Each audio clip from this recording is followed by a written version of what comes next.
Hello hi అండి అందరికీ ఈరోజు నా స్టైల్లో కీమా దోసకాయ కర్రీ ఎగ్ వేసి ఎలా చేయాలో రెసిపీ చూసేద్దాం వచ్చేయండి.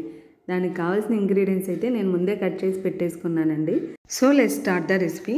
నేను నాన్ వెజ్ కర్రీస్ దేంట్లోకైనా చెక్క లవంగం ఇలాచీ యాడ్ చేసుకుంటానండి ఫ్లేవర్ కోసం. అయితే ఆనియన్స్ బ్రౌన్ కలర్లో వేగాక అల్లం వెల్లుల్లిపాయలు ఎండు కొబ్బరి జీడిపప్పు ఈ 4 పేస్ట్ చేసుకొని యాడ్ చేసుకున్నా.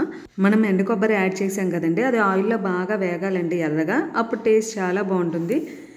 కొద్దిగా వేగిన తర్వాత అల్లం వెల్లుల్లిపాయ పేస్ట్ మనం కడిగి పెట్టుకున్న కీమా కూడా యాడ్ చేసుకుని ఒక 5 to 10 minutes మగ్గనియండి.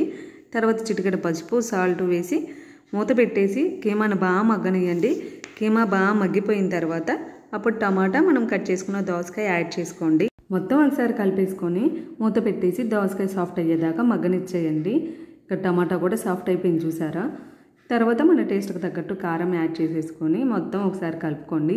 నేనైతే ఇక్కడ కర్రీ తక్కువ ఉందని 2 eggs అయితే యాడ్ చేసాను. చిన్నప్పుడు మా అమ్మ అయితే ఇట్లాగే చేసేదండి. నాన్ వెజ్ కర్రీ అందరికీ సరిపోతే ఇట్లా ఎగ్స్ వేసి అడ్జస్ట్ చేసేది. ఇప్పుడు ఎగ్స్ కూడా యాడ్ చేసి సాల్ట్ కారం అడ్జస్ట్ చేసుకొని కొంచెం వాటర్ పోసుకోండి. ఎక్కువ నాన్ వెజ్ కర్రీస్లో వాటర్ పోసుకోవద్దండి, అంత టేస్టీగా ఉండదు. లాస్ట్లో నేను ఇంట్లో ప్రిపేర్ చేసుకున్న గరం మసాలా పౌడర్ అయితే యాడ్ చేసేసాను. ఈ మసాలా పౌడర్ యాడ్ చేస్తే గ్రేవీ చాలా థిక్గా అలాగే టేస్టీగా ఉంటుంది. ఈసారి మసాలా పౌడర్ రెసిపీ మీతో వీడియోలో షేర్ చేసుకుంటాను. ఆయిల్ సపరేట్ అయ్యింది కదండి, మన కర్రీ రెడీ అయినట్టే. కొత్తిమీర వేసుకొని దించేసుకోవడమే. ఇక్కడ నేను ఉప్పు కారం సరిపోయిందా లేదా అని టేస్ట్ చేస్తున్నా.